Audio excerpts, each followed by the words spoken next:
जाने का गम और न आने का गम, फिर जमाने का गम क्या करें। राह देखे नजर रात भर जाग कर, पर तेरी तो खबर न मिले। बहुत आई गई यादें, मगर इस बार तुम ही आना। इरादे फिर से जाने के नहीं ला। सारे विद्यार्थियों का फ्री ऑनलाइन स्टडी में स्वागत करता हूं।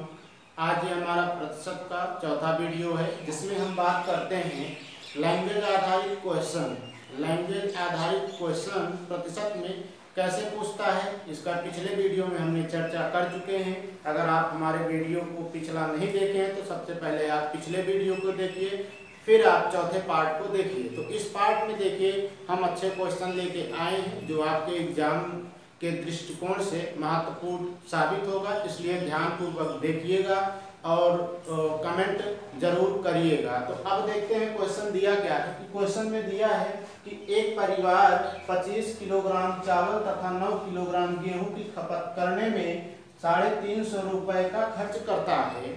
तो कोई परिवार है। अब यहाँ पे देखिएगा, अब यहाँ देखिएगा जो राइस है, अर्थात राइस है और क्या है, व्हीट है, क्या है, गेहूं है।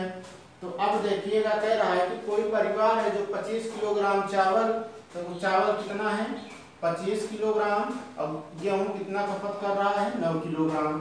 तो अब आगे देखिएगा, तो हमने आपको बताया क्या है कि क्वेश्चन अगर लैंग्वेज आधारित क्वेश्चन दिया है तो सबसे पहले आप उसकी भाषा को समझिए कि एग्जाम जो क्वेश्चन बनाते वक्त एग्जामिनर ने जो सोचा होगा, क्वेश्चन में अपनी थॉट दिया है, जो इस लाइन के माध्यम से दिया है, आपको उसी लैंग्वेज को समझना है, उसी भाषा को समझना है, अपने अप्रोच को उनके अप्रोच तक पहुंचाना है। तो देखिएगा कैसे कि अब 9 किलोग्राम गेहूं की खपत करने में 350 रुपए खर्च करता है। लेकिन मेरे प्यारे मित्रों, एक बात ये ध्यान रखिएगा कि जैसा मैं पिछले वीडियो में कहा हूँ कि देखिएगा आखिर में पूछता क्या है अंतिम में। अब यहाँ देखिएगा प्रतिशत कमी, तो यहाँ पे आपसे क्या पूछ लिया, कंपैरिजन पूछा है। क्या पूछा है, कंपैरिजन पूछा है। तो हमने आपको पिछले वीडियो में खूब अच्छा से समझाए हैं कि कंपैरिजन अगर पूछता है तो एक्चुअल वैल्यू का कोई महत्व नहीं होता है। अब यहाँ जो 350 रुपए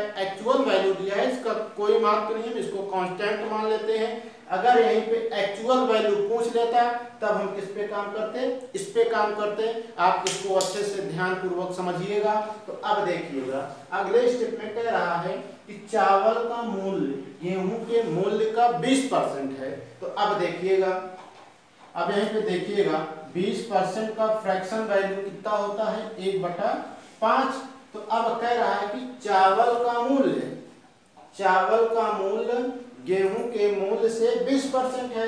तो आप यहीं देखिएगा, अगर गेहूं 5 रुपए प्रति किलोग्राम है तो चावल, इसका जो प्रतिशत रिजल्ट आएगा 20% है, तो 20% है। तो अब यहाँ पे इसका जो प्रतिशत रिजल्ट आएगा, अब यहाँ क्या होगा, 1 रुपए प्रति किलोग्राम। अर्थात जो चावल है हमारा 1 रुपए प्रति किलोग्राम है, तो अब हमारा जो गेहूं है वो क्या है, 5 रुपए प्रति किलोग्राम है। अब यहीं पे देखिएगा अगला स्टेप क्या कह रहा है कि यदि गेहूं का मूल्य 20% बढ़ाया जाए, यदि गेहूं का मूल्य 20% बढ़ाया जाए, तो आप एक चीज ये समझिएगा कि जैसे अगर कहा जाए, ये मान लीजिए हमारा को मिला क्या, 100 रुपए खर्च करने को मिला। कहा गया कि अब दो व्यक्ति हैं, मान लीजिए एक ए है और एक बी है। कहा जाए कि ए को कितना दे दिया जाए, मान लीजिए ए छोटा भाई है, बी बड़ा भाई है। अगर पिता ने कहा, पिता ने 100 रुपए दोनों को दिए, लेकिन आधा वो बांट के दिए, इसको 30 रुपए दिए और इसको 70 रुपए दिए। अब ये दोनों मार्केट निकल लिए। अब मार्केट में कुल मिला के दोनों के पास 70 रुपए है, लेकिन बी का खर्च जो है कितना आ गया, मान लीजिए बी को आवश्यकता पड़ गई 75 रुपए की, कितने रुपए की, 75 रुपए के। लेकिन अब ये दोनों हैं कि दोनों हैं, तो अब इनको 100 रुपए में ही एडजस्ट करना पड़ेगा। तो मेरे प्यारे दोस्त, जब 75 रुपए की कमी होगी तो ये क्या करेगा, अपने खर्च, अगर इसको 75 रुपए की आवश्यकता पड़ गई तो ये अपनी आवश्यकता को कम कर देगा, 25 रुपए अर्थात 5 इसको दिया। तो अब यही देखिएगा, समझिएगा, दूसरी भाषा में आप ये समझिएगा कि जैसे मान लीजिए अब ये रहा, और ठीक इसी तरह कह रहा है कि यदि गेहूं का मूल्य 20% बढ़ाया जाए, अगर गेहूं का मूल्य कितना होता है, 20% बढ़ाया जाता है, कितना बढ़ाया जाता है, 20% बढ़ाता है, किस पे, 20%, 5 पे 20% बढ़ा देता है गेहूं का मूल्य। तो अब ये बताइए 5 का 20% कितना हो गया, 1 रुपए होगा, नहीं होगा, तो 1 रुपए अर्थात गेहूं का मूल्य पर किलोग्राम 1 रुपए बढ़ जाता है। तो टोटल कितने रुपए होगा, 9 रुपए बढ़ेगा। तो अब यहीं पे समझिएगा, जब इसकी खपत, अब इसमें वृद्धि, अगर 9 रुपए की वृद्धि हो रही है तो टोटल उसके पास कुल कितने ही रुपए थे, 100 रुपए ही थे। तो अब यहाँ पे अगर ये 9 रुपए प्लस में जा रहा है तो इससे ही तो एडजस्ट होगा। अब इसका ज्यादा हो रहा है तो क्या मेरे प्यारे मित्र, यहाँ इसका 9 रुपए कम नहीं हो जाएगा, समझिएगा। ठीक इसी तरह कि जैसे अगर बी को 75 रुपए की आवश्यकता पड़ गई, खर्च हो रहा है, 5 रुपए ज्यादा खर्च हो जा रहा है तो इससे देगा। तो अब यहाँ पे 5 रुपए कम हुआ तो 25 रुपए हो गए। ठीक इसी अनुसार जब इसका 9 रुपए बढ़ रहा है तो 9 किलोग्राम, पहले ये 9 किलोग्राम को 5 रुपए प्रति किलोग्राम में खरीदता था, लेकिन अब देखिएगा 20% वृद्धि होने के बाद, तो 20% जब वृद्धि हो जाता है तो 5 का 20% 1 रुपए अर्थात 1 रुपए प्रति किलोग्राम चावल का मूल्य बढ़ जाता है। तो अब वो जो चावल खरीदेगा, पहले जो 5 रुपए किलोग्राम खरीदता था, अब वो 6 रुपए प्रति किलोग्राम खरीदेगा। तो 6 रुपए खरीदेगा तो कुल कितने, 9 किलोग्राम खरीदता है तो कुल कितने रुपए बढ़ेगा, 9 रुपए बढ़ेगा। जब यहाँ 9 रुपए बढ़ेगा तो यहाँ 9 रुपए कम नहीं कर दिया जाएगा। तो अब यहाँ देखिएगा, निकालना क्या है, प्रतिशत कमी, तो 9 रुपए हो जाता है तो किस पे निकालना है, 25 राइस पे। तो अब यहाँ क्या होगा, 9/25 गुणे 100, 25 चौका 100 4 36%। यही आपका क्या होगा, आंसर होगा आपका। आसानी से हमने आपको, मेरे प्यारे मित्रों, हमने आपको शुरू से अंत तक यही कहा है कि आप अपनी थॉट को छोड़ दीजिए, क्वेश्चन की थॉट क्या है आप उसकी थॉट को समझिए और अपने आप पे उतारिए। क्वेश्चन में आपका आंसर दिया रहता है, आप केवल उसकी भाषा को समझिए। अगर एक बार में नहीं समझ में आता है तो 2 बार में समझ, उसको प्रयास करिए समझने का, 3 बार पढ़िए। लेकिन जब आप भाषा पे प्रैक्टिस कर ले जाएंगे ना, तो आपको चाहे जितना भी बड़ा क्वेश्चन दे दे तो आपको सीधे क्वेश्चन में ही आपका आंसर छिपा रहता है। बस आपको उसको उजागर करने का प्रयास करना है। उजागर तभी होगा जब आप दिए गए क्वेश्चन का भाषा अच्छी तरह से समझेंगे। अब कैसे, अब यहीं पे आपको देखने में लगा होगा, हमने समझाया क्या, 20% यहाँ बढ़ रहा है।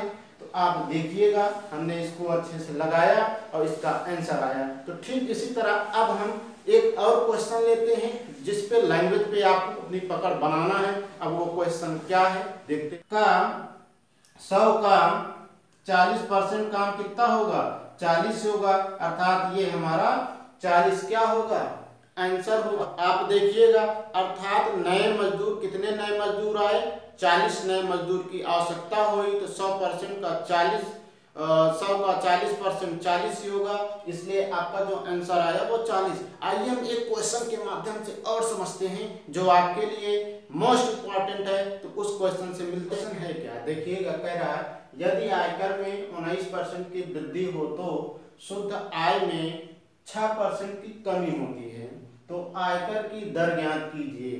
तो अब यहाँ पे आप समझिएगा। अब देखिए क्वेश्चन कह क्या रहा है, यदि आयकर में 19% की वृद्धि होती है, तो आप यहाँ देखिएगा अब हमारा जो, अब थोड़ा समझिएगा कि क्वेश्चन कह क्या रहा है। कि जैसे मान लीजिए आपका कह दिया क्या, टैक्स है, टैक्स में 19% की वृद्धि हो जाती है। कितने की? 19% की वृद्धि हो जाती है।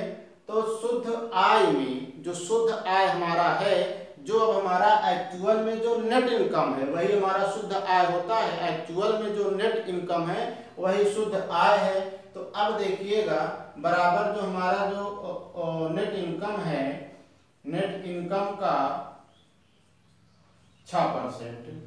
आप देखिएगा हमने कहा क्या कि अब क्वेश्चन में ही सब कुछ दिया है। कि क्वेश्चन में दिया क्या है, देखिएगा यदि आयकर में, आयकर आपका जो आपका टैक्स है उसमें 19% की वृद्धि हो तथा शुद्ध आय में 6% की कमी हो जाती है। तो अब यहाँ देखिएगा तो 6% की कमी होती है किसमें? नेट इनकम में। तो आप यहाँ देखिएगा जो हमारा जो टैक्स होगा, अब यहाँ निकालिएगा जो हमारा टैक्स होगा, टैक्स अब इसको इधर लाएंगे तो अब हमारा जो नेट इनकम है बराबर क्या होगा? 6/19। से परसेंट हमारा कैंसिल होगा। तो अब यहाँ पे एक्चुअल में हमारा टैक्स कितना है? 6 रुपए, और नेट इनकम कितना है? 19 रुपए। अब यहाँ हमको मालूम हो गया। तो आप देखिएगा टैक्स हमारा अगर 6 रुपए है और नेट इनकम 19 रुपए है, नेट इनकम, तो अब जो हमारा इनकम है, जो इनकम है कितना होगा? 9 6 19 में से 6 जोड़ेंगे कितना होगा? 19 6 25। अब देखिएगा, अब समझिएगा कि अगर इनकम में से टैक्स को घटा देंगे तभी तो हमारा ये बचेगा जो हमारी शुद्ध आय होगी। तो अब देखिएगा इतना आपको पता चल गया। तो अब यहीं पे आप ये अब देखिएगा आपसे कहा क्या है निकालने के लिए, क्वेश्चन को पढ़िएगा कि कह रहा है कि आयकर की दर ज्ञात कीजिए। जो हमारा दर है, दर जो अर्थात हमारा जो दर है, तो दर बराबर क्या होगा? अब ये हमारा टैक्स 6 है, कुल इनकम हमारा 25 है, 100 कर देंगे, 25 चौका 100, तो दर बराबर हमारा क्या होगा? 6 चौको 24%। यही आपका क्या होगा? आंसर होगा। क्वेश्चन एकदम आसान था। अब यहाँ पे कुछ नहीं। आइए इसी क्वेश्चन के टाइप को एक क्वेश्चन और देखते हैं। देखिएगा उसी टाइप का एक क्वेश्चन और, कि अब देखिएगा कह रहा है यदि आयकर में 17% की वृद्धि होने पर शुद्ध आय में 3% की कमी हो जाए। आप एक चीज ये समझिएगा, आपकी मान लीजिए आय हो, आपकी मान लीजिए इनकम जो है, इनकम कुछ रुपए है। अगर जो इनकम मान लीजिए आप 1000 रुपए लेते हैं, 1000 आपकी इनकम है और उस पे जो है 3% टैक्स लिया जाता है, तो आपका पास जो शुद्ध आय होगी वो कितना होगा? तो इनकम में से अगर टैक्स को घटा दिया जाएगा तो आपका क्या निकलेगा? नेट इनकम निकलेगा। तो वही चीज दिया है कि आप यहाँ देखिए क्वेश्चन को समझिए, थोड़ा सा घुमा देता है, बस वही को आपको समझना है। तो आप देखिए कहा है 17% की वृद्धि किसमें टैक्स में अगर 17% की वृद्धि कर देता है तो बराबर नेट इनकम में 3% की कमी हो जाता है। तो नेट इनकम में 3% की कमी हो जाता है। आप यहाँ कुछ ना करिए, क्वेश्चन में दिया क्या है कि आप लैंग्वेज को समझिए कि यहाँ लैंग्वेज को कहना क्या चाहता है। अगर आप इसको लंबे मेथड से करेंगे, यक्ष मान के करेंगे तो वैसे भी लगेगा, लेकिन आपको कम समय में ज़्यादा क्वेश्चन अटेम्प्ट करना है। इसलिए कि क्वेश्चन के लैंग्वेज को जितना अच्छा तोड़ के लगाएंगे और जितना अपनी समझ को विकसित करेंगे उतनी अच्छी आपकी मैथ होगी और उतना अच्छा आप एग्जाम में अपने आप को प्रस्तुत कर पाएंगे। तो अपने आप को अच्छा प्रस्तुत करने के लिए एग्जाम पीरियड में आप लैंग्वेज को समझिए, भाषा को समझिए कि क्वेश्चन कहना क्या चाहता है। अब आगे के क्वेश्चन हम जो देंगे वो क्वेश्चन एकदम थॉट पे ही निर्धारित होगा। अगर आप भाषा को समझ जाएंगे तो क्वेश्चन में ही आंसर है, अब भाषा को नहीं समझेंगे तो आप थोड़ा घूमेंगे। तो अब देखिए क्वेश्चन में वही चीज है कि हमने भाषा को समझा कि यहाँ 17% वृद्धि हो रही है तो यहाँ 3% की कमी हो रही है, तो एक्चुअल में जो बचत होनी चाहिए वो नहीं हो रहा है। तो अब यहाँ देखिएगा तो टैक्स बटे नेट इनकम बराबर परसेंट से काट दिए तो 3/17।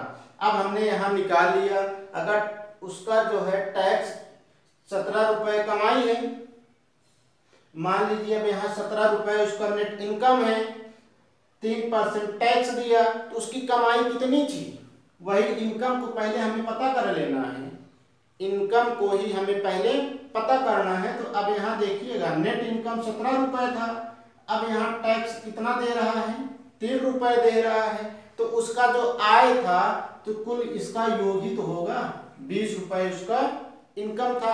अब आपको यही चीज पता करना था, हमने इसीलिए इतना इसको किए कि अब देखिएगा, अब यहाँ जब इसका इनकम पता चल गया, टैक्स पता चल गया और इसका शुद्ध आय पता चल गया, तो अब क्वेश्चन में आप देखिए कि पूछा गया है, क्वेश्चन में पूछा है आयकर की दर पूछा है। तो आयकर का दर कितना है, 3 रुपए है, किस पर है, 20 रुपए पे है, परसेंटेज में बदलने के लिए 100 से गुणा कर देते हैं, तो क्या होगा 20 पंचे 100, 3 पचे 15%, यही आपको निकालना था, आपका आंसर है। अब आइए एक क्वेश्चन और देखते हैं, क्वेश्चन पहले अच्छे से पढ़िए कि क्वेश्चन में कहना क्या चाहता है। कि क्वेश्चन में कह रहा है कि जब एक आदमी की आय 6000 बढ़ जाती है तो आयकर की दर 18% से घटकर 15% रह जाता है, जबकि दोनों ही परिस्थितियों में 25% आयकर मुक्त हो जाता है। अब यहाँ देखिएगा क्वेश्चन में कितना अच्छा दिया है कि यहाँ कह रहा है कि 18% से घटकर 15% रह जाता है। अब उसके पास जो बचत होना चाहिए 3% का तो टैक्स बचना चाहिए, लेकिन एक्चुअल में बच नहीं रहा है। वो कैसे कि अब हम यहाँ देखते हैं, कह रहा है कि 3% तो बचना चाहिए लेकिन बच नहीं रहा है। क्यों नहीं बच रहा है? क्योंकि यहाँ पे भैया 6000 रुपया तो उसके बाद बढ़ भी तो रहा है, तो जो 6000 रुपया बढ़ा है उस पे भी तो टैक्स लगेगा। तो अब यहाँ जो आपका बचत हो रहा था 3% का, वो बचत नहीं होगा। अब यहीं से हमारा माइंड क्लियर हो गया, हमने भाषा को समझ लिया, क्वेश्चन क्लियर हो गया, आंसर भी क्लियर हो गया। तो देखेंगे कैसे लगाते हैं कि अब कह रहा है कि यहाँ देखिएगा, हमने मान लिया, अब हम आपको लॉन्ग मेथड से इसको बताते हैं कि हमने मान लीजिए वो रियल जो इनकम था, हमने क्या मान लिया, इनकम यक्स मान लिया। तो अब कह रहा है यक्स मान लिया, तो कह रहा है कि पहले, तो अब यहाँ देखिएगा दोनों ही परिस्थितियों में 25% आयकर मुक्त हो जाता है। तो 25% मुक्त हो गया, कुल आयकर 100% था, तो जो 25% मुक्त हो गया, 25% कम हो गया, तो बचा कितना, 75%। तो अब कह रहा है 75% का 18% तो बराबर वृद्धि होने पर किस पे, आय में यक्स प्लस 6000 की वृद्धि होता है। तो ये जो 75% है, जो 25% की कमी हो रही है, वो दोनों में तो हो रही है भैया। तो 75% यहाँ होगा, तो यहाँ कितना हो रहा है, 15% गुणे 15%।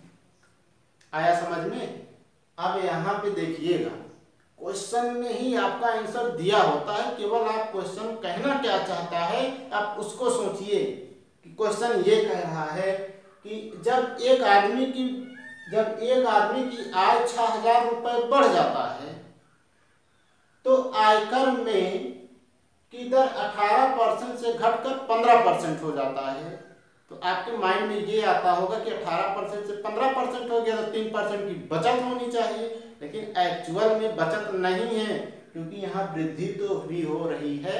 जो वृद्धि होगा, क्या हम उस पर टैक्स नहीं देंगे, उस पर भी टैक्स देंगे, तो इसलिए 3% उसमें चला गया। तो इसलिए आपका, जबकि आपका आयकर की दर 18% से घटकर 15% हो गई, तो फिर कह रहा है जबकि दोनों ही परिस्थितियों में 25% आयकर मुक्त हो जाता है।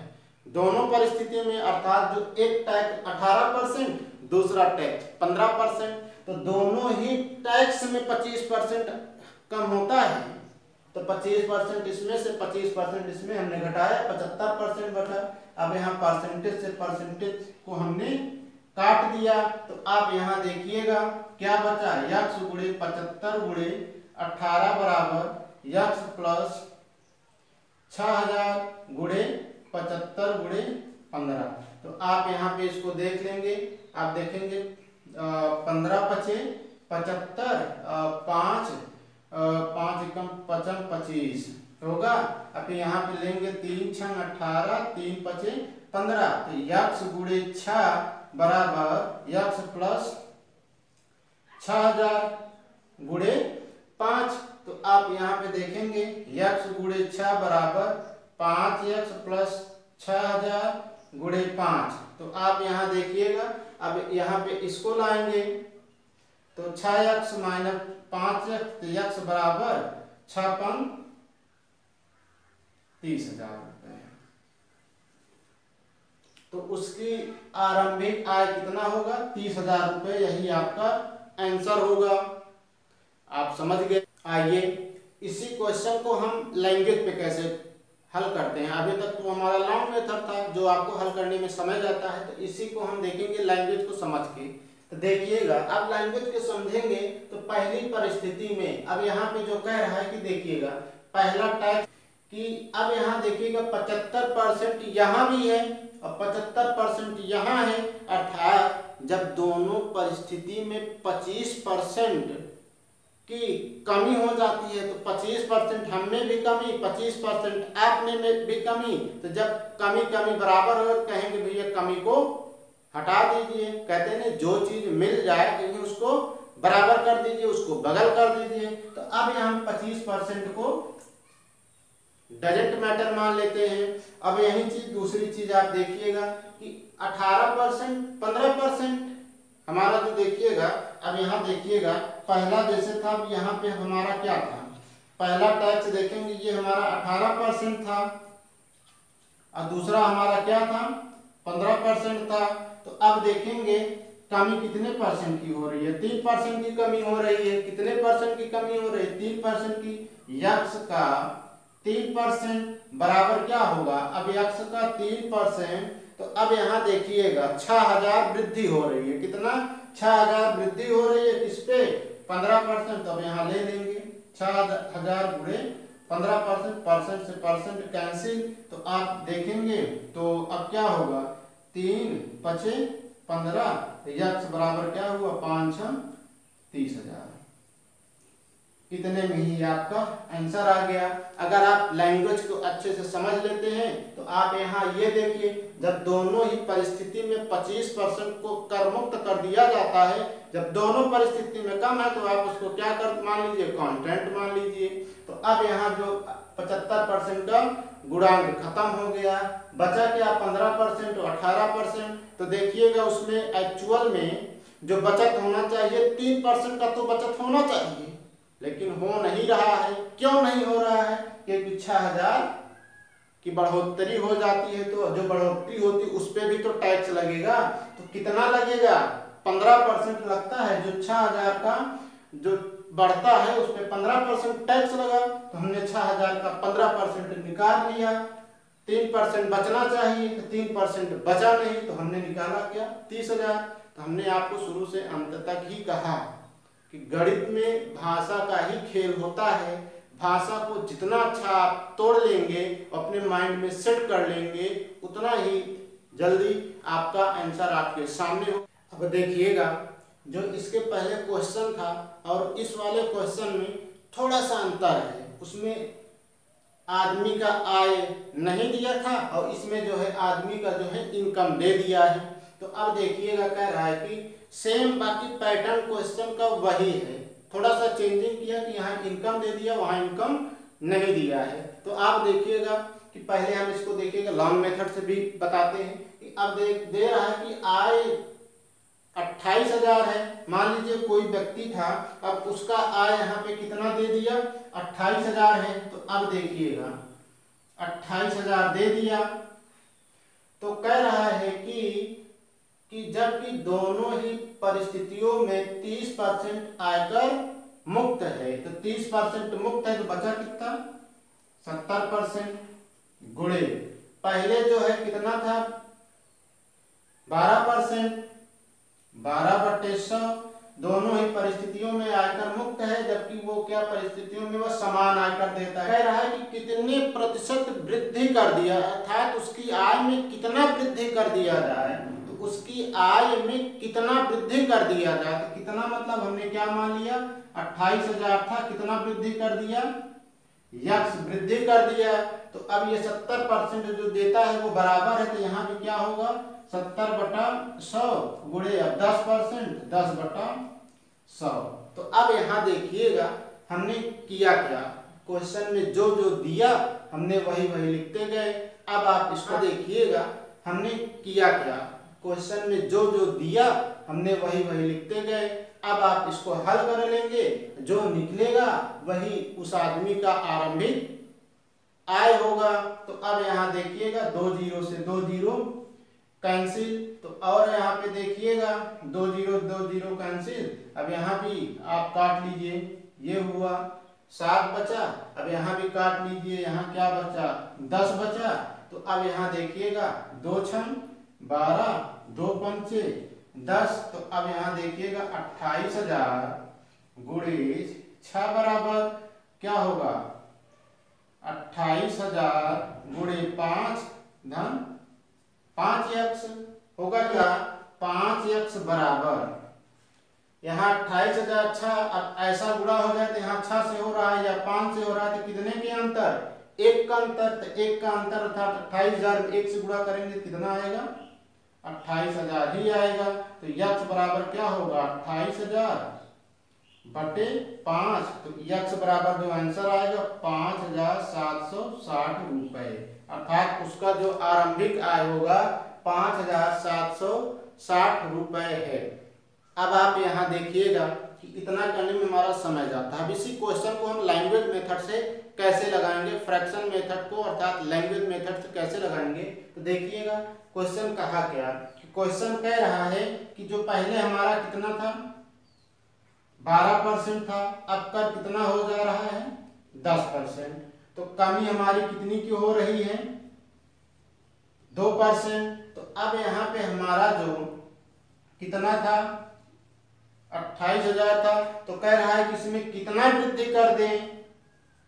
तो हम यहाँ 28,000 में कितना वृद्धि कर देते हैं, माना यक्ष वृद्धि कर देते हैं। तो यक्ष जो वृद्धि करेंगे तो अब यहाँ पे जो वृद्धि हो रहा है इस पे टैक्स कितना लग रहा है 10%। तो अब यहाँ देखेंगे तो अब यहाँ जो 28% है 28% यहाँ 12%, तो एक्चुअल में 2% तो बचना चाहिए, लेकिन 2% बचता नहीं है, क्योंकि यहाँ पे जो कुछ वृद्धि भी तो होगा, जो वृद्धि पे टैक्स बढ़ेगा उसको भी उस पे भी तो लगेगा, इसलिए आपका 2% नहीं बचा है। तो आपका आरंभिक आय निकालना है। तो आप यहाँ देखिएगा, अब यहाँ यक्ष माने हैं तो क्या होगा, अब यहाँ आरंभिक मानेंगे यक्ष, तो यहाँ निकालिएगा यक्ष का 10% बराबर, यक्ष का 10% बराबर। अब यहाँ पे जो माने 28,000 गुणे 2%।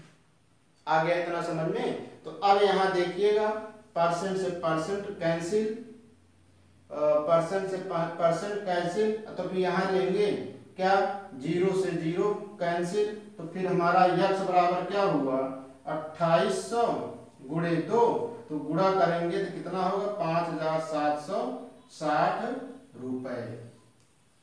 आपका आंसर आपको जैसा भी लगे कि आपको जैसा भी समझ आए आप वैसे ही सॉल्व करेंगे। तो आज इस वीडियो में यहीं तक। अब हम अगले वीडियो में आपको जानवर आधारित क्वेश्चन लेके आएंगे जो आपके लिए मोस्ट इम्पॉर्टेंट होगा। ठीक इसी तरह आप हमारे साथ जुड़े रहिए, हम आपको प्रतिशत का एक भी क्वेश्चन नहीं छोड़ेंगे जो आपके सिलेबस में ना हो। जितने भी एग्जाम में आपका वनडे एग्जाम जितने भी टाइप के होते हैं, हर एक टाइप में कितने टाइप के क्वेश्चन परसेंटेज के बन सकते हैं उस टाइप तक हम जाने का प्रयास करेंगे। बस आप हमारे साथ जुड़े रहिए। हम जितना मेहनत हम कर रहे हैं आप हमसे ज़्यादा मेहनत करने का प्रयास करिए, तो आप हमारा विश्वास करिए, आप अच्छे नंबर से सफल होंगे। तो अब हम आपसे मिलते हैं अगले वीडियो में। इसी के साथ जय हिंद जय भारत।